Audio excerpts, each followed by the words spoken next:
Hello friends, કેમ છો? મજામાં? આજે આપણે ચેપ્ટર નંબર 2ની અંદર ચેપ્ટર નંબર 2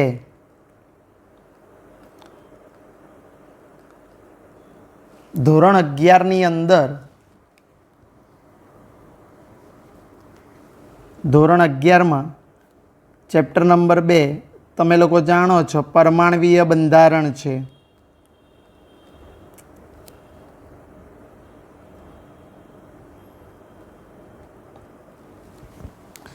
આ પરમાણ્વીય બંધારણની અંદર આપણે 57મો MCQ આવ્યા હતા.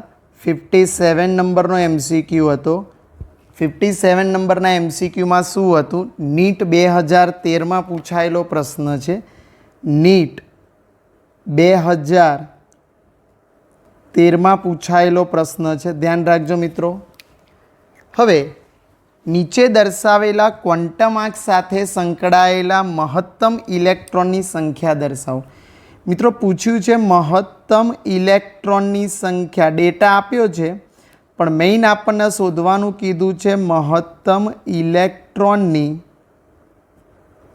સંખ્યા.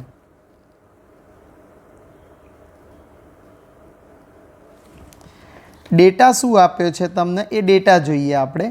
તો ડેટામાં તમને n બરાબર 3 આપ્યા છે, l બરાબર 1 આપ્યો છે અને m બરાબર તમને -1 આપ્યા છે. ઓકે, હવે આની અંદર તમે જોઈ શકો છો n બરાબર 3 હોવાથી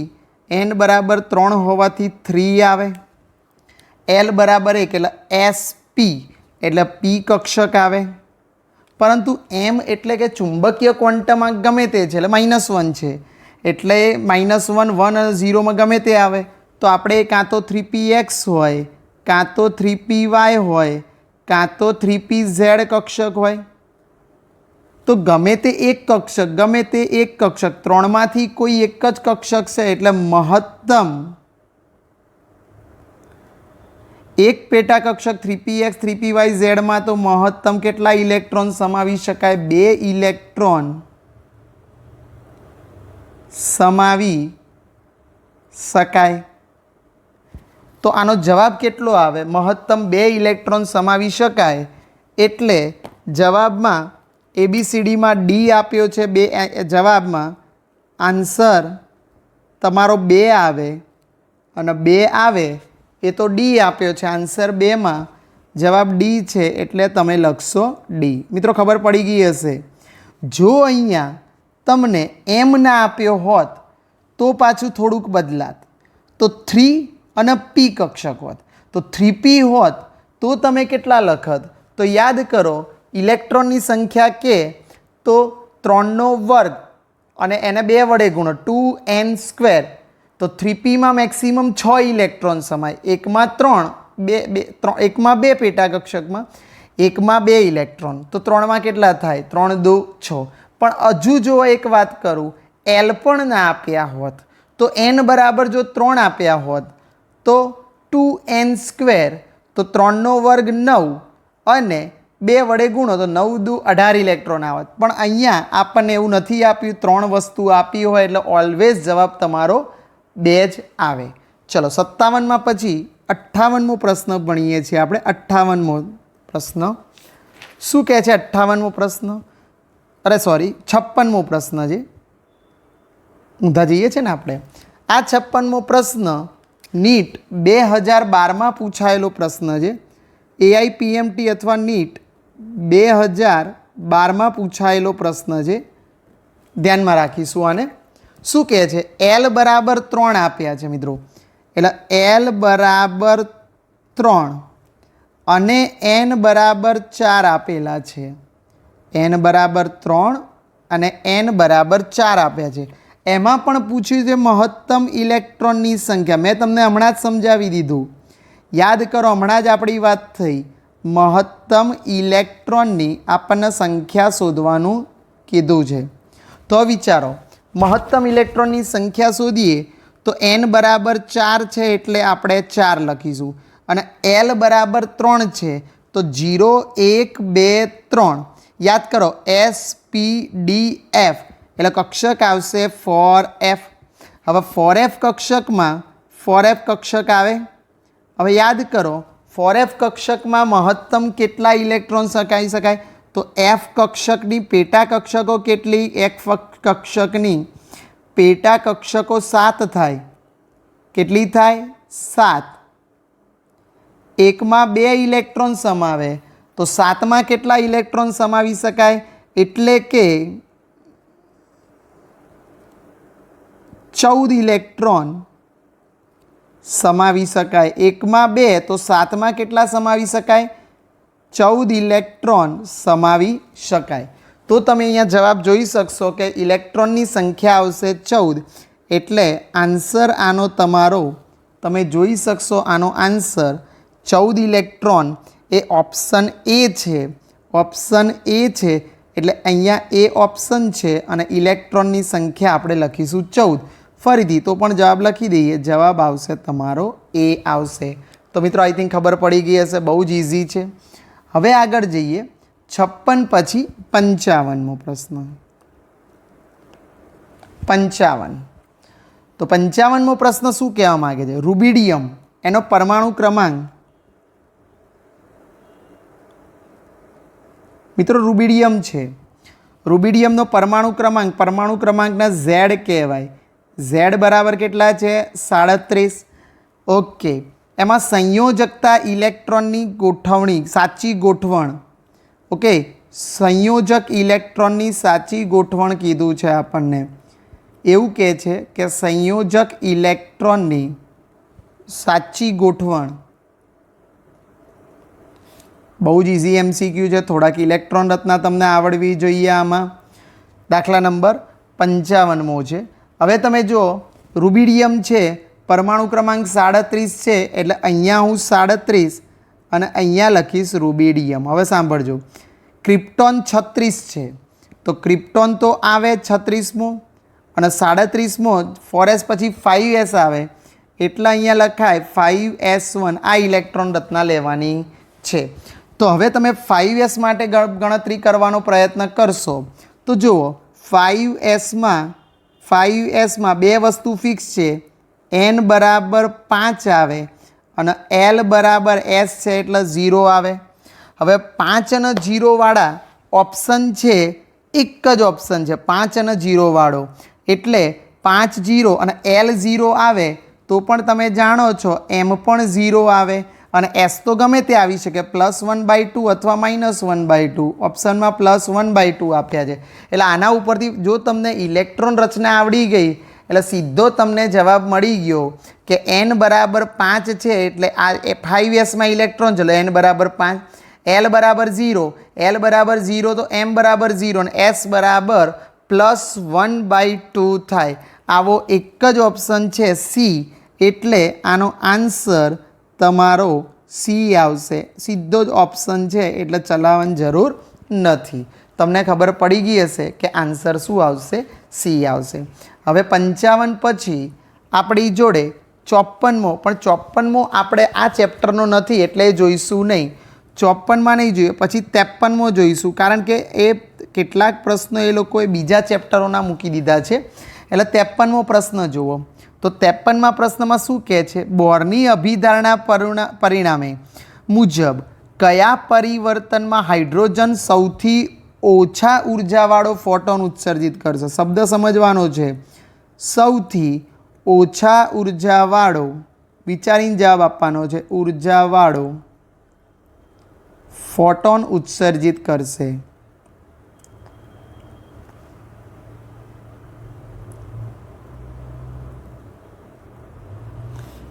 ઓછી ઉર્જાવાળો ફોટોન ઉત્સર્જિત કરશે. અહીંયા એવું લખ્યું છે કઈ ફોટો ઉર્જા.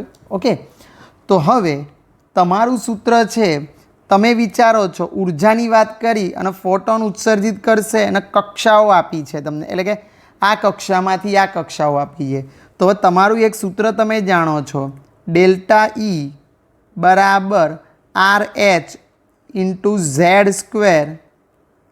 સૂત્રમાં 1/ni² -1/nf². આવું સૂત્ર છે તમારી જોડે. હવે આ સૂત્રની અંદર તમે સારી રીતે જોઈ શકો છો કે ઓપ્શન આપ્યા છે n બરાબર 6 થી n બરાબર 1. જો અહીંયા કેટલા મૂકવાના? નાનો હોય પહેલાં મૂકવાનો 1 અને અહીંયા કેટલો મૂકવાનો? 6. તો લસા કેટલો આવશે? 6 જ આવવાનો. ઓકે. પછી 5 અને 4 મૂકવાના. અહીંયા 4 અને 5 તો લસા આવશે 5 ચોક 20 આવશે. ઓકે. તમે વિચારો જેનો છેદ મોટો આવે, આટલું વિચારો તમે તો તમને ખબર પડી જશે. જેનો છેદ મોટો આવે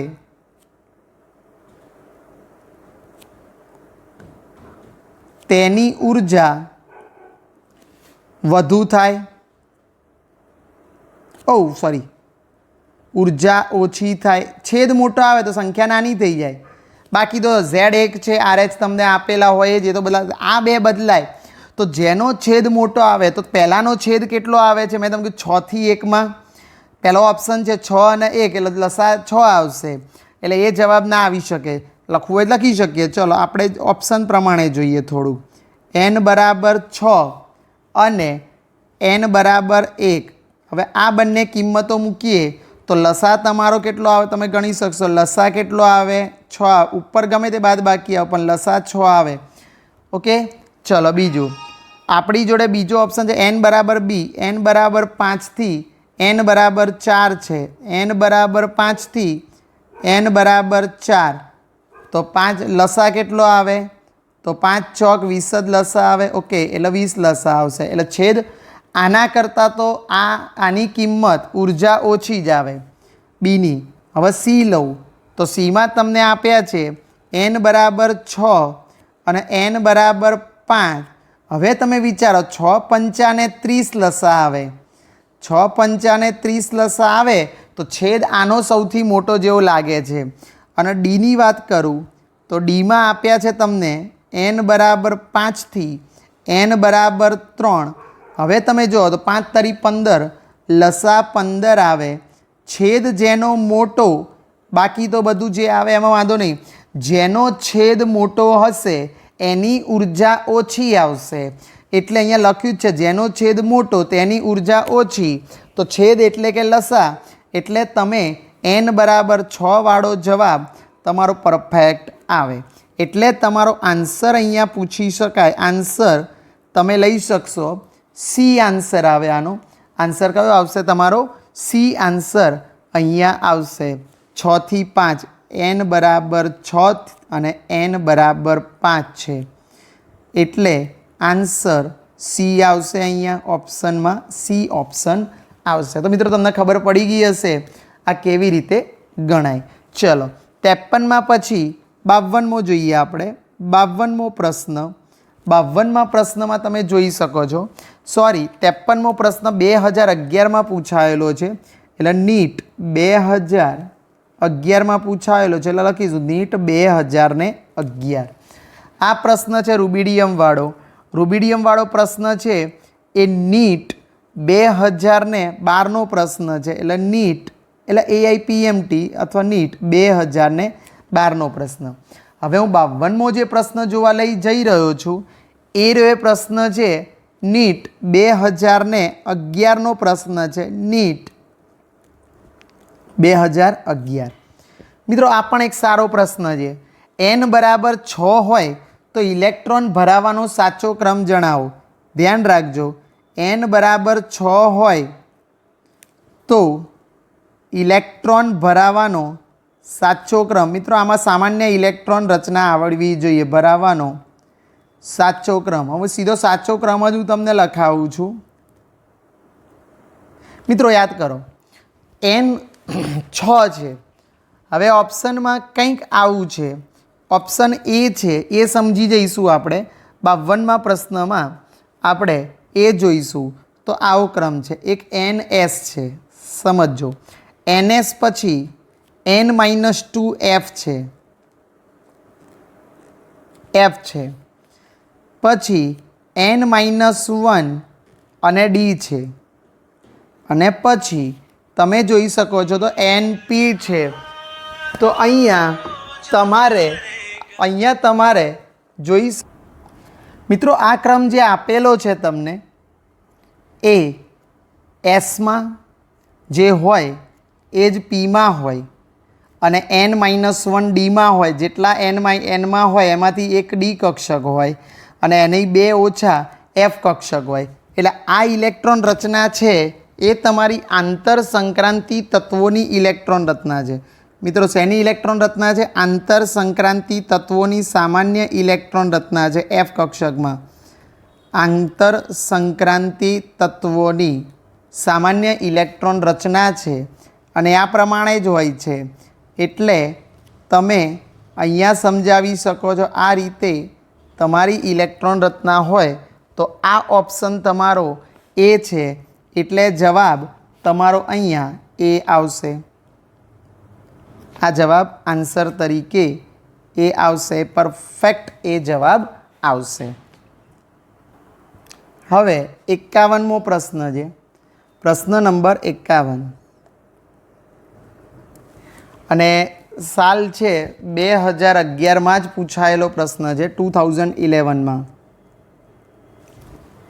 ઓકે, તો E1 અને E2ની ઉત્સર્જન ઉર્જા આપી છે. એટલે E1ની ઉર્જા આપી છે 25 ઇલેક્ટ્રોવોલ્ટ. એટલે E1 આપ્યા છે તમને 25 ઇલેક્ટ્રોવોલ્ટ આપ્યા છે. E1 બરાબર 25 ઇલેક્ટ્રોવોલ્ટ. E2 આપ્યા છે તમને, E2 આપી દીધા છે, એની વેલ્યુ આપી છે તમને 50 ઇલેક્ટ્રોવોલ્ટ છે. 50 ઇલેક્ટ્રોવોલ્ટ આપેલા છે. એકની 25 ઇલેક્ટ્રોવોલ્ટ છે, E2 50 ઇલેક્ટ્રોવોલ્ટ છે. તો λ1 અને λ2 વચ્ચેનો સંબંધ જણાવો. મિત્રો λ1 અને λ2 વચ્ચેનો આપણને સંબંધ જણાવવાનું કીધું છે. હવે દાખલો થોડોક વિચાર એવો છે પણ તમે લોકો જાણો છો. E1 એટલે E બરાબર આવું સૂત્ર ભણી ગયા છો તમે, HC/λ. આ સૂત્ર તમે સારી રીતે જાણો છો. E બરાબર HC/λની અંદર જો E1 લઉં તો E1 બરાબર H અચળ C અચળ, તો λ બદલાય એટલે λ1 આવે. જો E2 લઉં તો E2 બરાબર HC/λ2 આવી શકે. હવે જો E1/E2 કરું તો HC ઉડી જાય. તો અહીંયા હું લખું તો E1/E2 HC ઉડી ગયા તો λ2 ઉપર જતા રહેશે છેદનો છેદ અને λ1 એકબીજાના વ્યસ્ત પ્રમાણમાં છે. એટલે તમારું સૂત્ર આવશે λ2/λ1. પણ તમે સારી રીતે જાણો છો E1 અને E2 તો સર આપેલા છે. તો E1 કેટલા આપ્યા છે? 25 આપ્યા છે. E2 કેટલા આપ્યા છે? 50 આપ્યા છે. બરાબર λ2 છેદમાં λ1 થશે. પણ 25 દુ 50 છેદ ઉડાડો તમે તો 25 દુ 50. ધેટ ઇમ્પ્લાઇડ λ1 આમ જાય તો λ2 આમ જાય તો λ1 બરાબર 2 ટાઈમ્સ λ2 આવે. એટલે λ1 બરાબર 2 ટાઈમ્સ λ2 આવો ઓપ્શન એમાં λ1 બરાબર λ2 છે એટલે એ જવાબ ના આવે. બીમાં λ1 બરાબર 2 λ2 આવે છે એટલે 51માં તમારો બી જવાબ આવે. એટલે આન્સર તમે અહીંયા લખીશું બી. કયો છે? તો λ1 બરાબર 2 λ2. તો આ રીતે આપણે આનો દાખલો આ રીતે ગણી શકીએ. ચલો મિત્રો 50મો દાખલો છે, પાછો એવો દાખલો છે કે એ દાખલો પણ શું છે કે ચોથા ચેપ્ટરનો છે, બંધ લંબાઈ ઓછી. આમાં એ કામનું છે નહીં. તો 49મો દાખલો જોઈએ. તો 49મો દાખલો આપણે ગણવા જઈએ તો એની સાલ છે 2011 જ છે. હવે સાંભળજો, 2011માં 49મો દાખલો ચતુર્થ શક્તિ સ્તરમાં. કયું શક્તિ સ્તર છે? ચતુર્થ શક્તિ સ્તર. તો અહીંયા લખું ચતુર્થ શક્તિ સ્તરમાં શું કહે છે? ચતુર્થ શક્તિ સ્તરમાં કુલ કક્ષકોની સંખ્યા. મિત્રો કક્ષકોની સંખ્યા કીધી છે.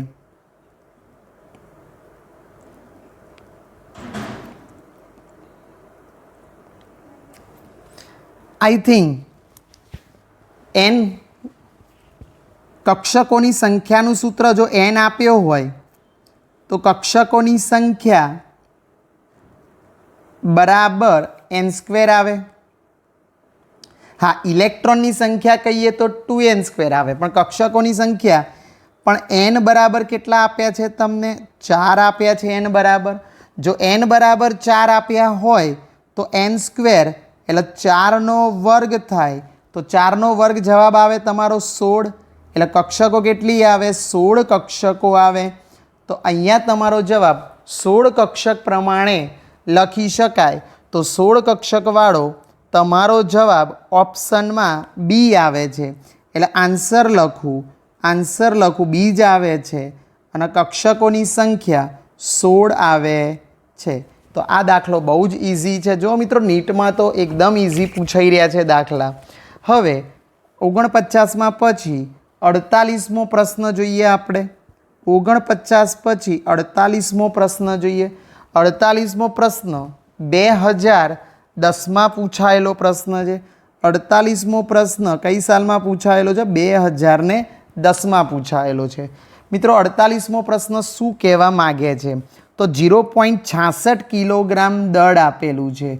एटले हवे तमे लखशो केजी के दળ एटले एम लखीशुं.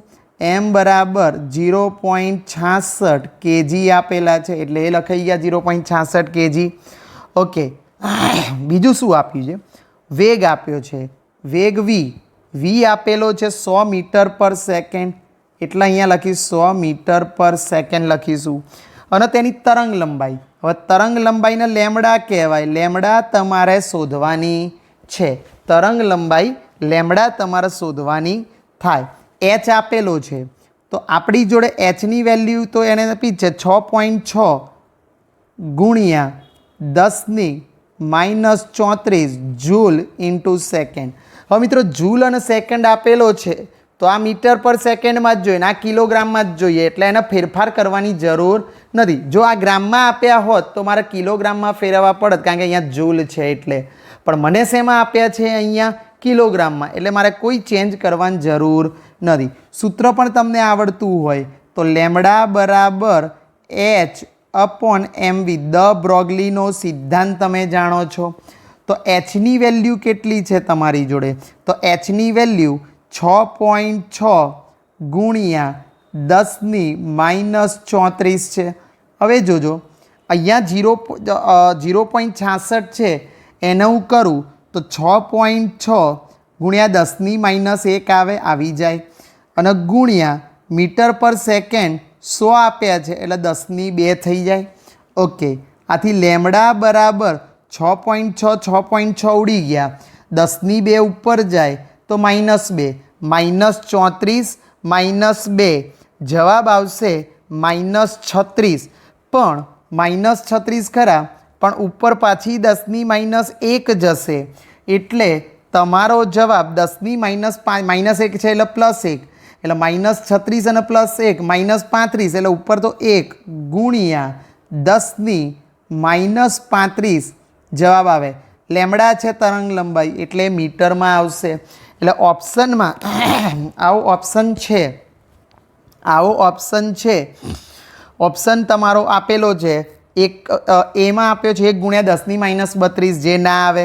બીમાં 6.6 ગુણ્યા 10⁻32 એ પણ ના આવે. સીમાં આપે 6.6 ગુણ્યા 10⁻34 એ પણ ના આવે. તો એક ઘાત ઉપરથી 1 ગુણ્યા 10⁻35 આવી જાય છે. એટલે તમારો આન્સર અહીંયા લખીએ તો જવાબ પરફેક્ટલી વેલ્યુ આવે છે 1 ગુણ્યા 10⁻35. કેલ્ક્યુલેટરની કોઈ જરૂર પડી નથી. અને ઓપ્શન છે ડી, એટલે તમે લખશો 48માં ડી જવાબ લખી શકશો. ઓકે, હવે આપણે 48 પછી 47મો પ્રશ્ન લઈએ. તો 47મો પ્રશ્ન શું કહે છે? તો 47માં સામાન્ય પરિસ્થિતિમાં કયો ઘટક અસ્તિત્વ ધરાવતો નથી? કઈ સાલ છે? તો 2010. 2010નો પ્રશ્ન છે. હવે આ ચોથા ચેપ્ટરના રિલેટેડ છે પણ આવડી જાય. કયો ઘટક અસ્તિત્વ ધરાવતો નથી? તો કયો ઘટક અસ્તિત્વ ધરાવતો નથી? તો જેનો બંધ ક્રમાંક 0 આવે ને મિત્રો, જેનો બંધ ક્રમાંક 0 આવે એ અસ્તિત્વ ના ધરાવે. તો અહીંયા Be+2 એ તો Be+2 એટલે કોના જેવો થઈ જાય? તો Beનો પરમાણુ ક્રમાંક 4 તો લિથિયમ થઈ જાય એટલે પ્લસ. પણ Be2 બીજો Li2 પણ એના જેવો છે એટલે આનામાં Be2 તો Be2નો જે તમે બંધ ક્રમાંક લખો ને મિત્રો, બંધ ક્રમાંક, શબ્દ સાંભળજો મારો, Be2નો બંધ ક્રમાંક જે આવે એ 0 આવે છે. હવે બંધ ક્રમાંક જો 0 આવે તો એ અસ્તિત્વ ન ધરાવે. Be2નો ચિતાર દોરો ને તમે લોકો ચોથા ચેપ્ટરના રિલેટેડ ભણી ગયા છો એટલે ચિંતા નહીં આવે. તો ધરાવે નહીં, 0 આવે બંધ ક્રમાંક તો એ અસ્તિત્વ ના ધરાવે. તો એનો મતલબ જવાબ આવશે Be2. ઓપ્શનમાં આપેલા છે Be2 એ બી ઓપ્શન છે. આન્સર Be2 પણ ઓપ્શનમાં બી છે એટલે તમારો જવાબ આવશે બી આવશે મિત્રો. ઓકે, હવે આપણે જોઈએ છે 45મો પ્રશ્ન. 45મો પ્રશ્ન જોઈએ આપણે. 45મો પ્રશ્ન જોઈશું. હવે સર કેમ 46મો નહીં? તો એ પાછો લાંબુ મેથડ છે, એ ચોથા ચેપ્ટરની છે એટલે આપણે 45મો પ્રશ્ન જોઈ લઈશું. તો નીચેમાંથી કઈ ક્વોન્ટમની જોડ શક્ય નથી? ક્વોન્ટમ જોડ શક્ય નથી. જો મેં તમને એક સૂત્ર આપેલું છે, ક્વોન્ટમ જોડ કઈ શક્ય નથી, કઈ શક્ય છે એના માટે આપ્યું છે. તો શક્ય નથી એ તમે સારી રીતે શોધી શકો. નીટ 2009માં પૂછાયેલો પ્રશ્ન છે. નીટ 2009માં પૂછાયેલો પ્રશ્ન છે. તો n બરાબર 5, l બરાબર 3, m બરાબર 0. તો જો n અને l સમાન ના હોય તો નથી જ. n બરાબર 5 અને l બરાબર 3. l બરાબર 3 છે તો mનું મૂલ્ય ±3 ની વચ્ચે એટલે 0 આવે છે અને s બરાબર એટલે એ શક્ય છે. પછી હા, બી ઓપ્શન જો, બી સમજાઈ જશે કે એ શક્ય નથી. મને એવું લાગે છે, તમે વિચારજો. બીની વાત કરું તો n બરાબર 3 છે, નો પ્રોબ્લેમ. n બરાબર 3 છે, હોઈ શકે.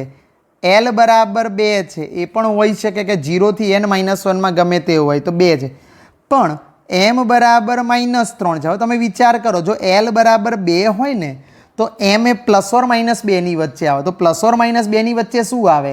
તો -2, -1, 0, 1 અને 2. તો અહીંયા -3 છે એ તો પોસિબલ જ નથી. s આપેલા જ માઇનસ, એ પણ શક્ય છે. તો અહીંયા એવું કહી શકાય કે એલનું મૂલ્ય, ભૂલ છે અહીંયા, એલનું મૂલ્ય હું અહીંયા લખું, એમનું મૂલ્ય 0 ± એલની વચ્ચે આવે. પણ અહીંયા ± એલની વચ્ચે એલ બરાબર 2 છે તો એમ બરાબર કેટલા આવી શકે? -2, -1, 0, 1 અને 2. અહીંયા કેટલા આપ્યા છે તમને? -3. એટલે ઓપ્શન બી જવાબ આવે એટલે આન્સર તમારો સીધો જ તમને આન્સર મળી જાય. આન્સર બી સીધો જ જવાબ મળી જાય, જેમાં n એ શક્ય નથી. n બરાબર 3, l બરાબર 2, m બરાબર -3 આ શક્ય નથી જોડ. અને ત્રીજો ઓપ્શન છે n બરાબર 3, l બરાબર 2, m બરાબર -2 ને s બરાબર એ તો શક્ય છે જ. એ જ રીતે n બરાબર 4 હોઈ શકે, l બરાબર 0, 0 થી n -1 0 હોય છે, l 0 તો m 0 પણ છે એટલે એ પણ શક્ય છે. અને s બરાબર -1/2 તો કહી શકાય s બરાબર -1/2 એ પણ શક્ય છે. તો તમારો ઓપ્શન પ્રમાણે બી એ શક્ય નથી એટલે તમારો જવાબ અહીંયા બી આવશે. તો મિત્રો અહીંયા 2009 સુધીના MCQ સોલ્વ કર્યા. હવે 2009 થી 2001 સુધીના MCQ નેક્સ્ટ લેક્ચરમાં સોલ્વ કરીશું. Thank you very much. Okay, by.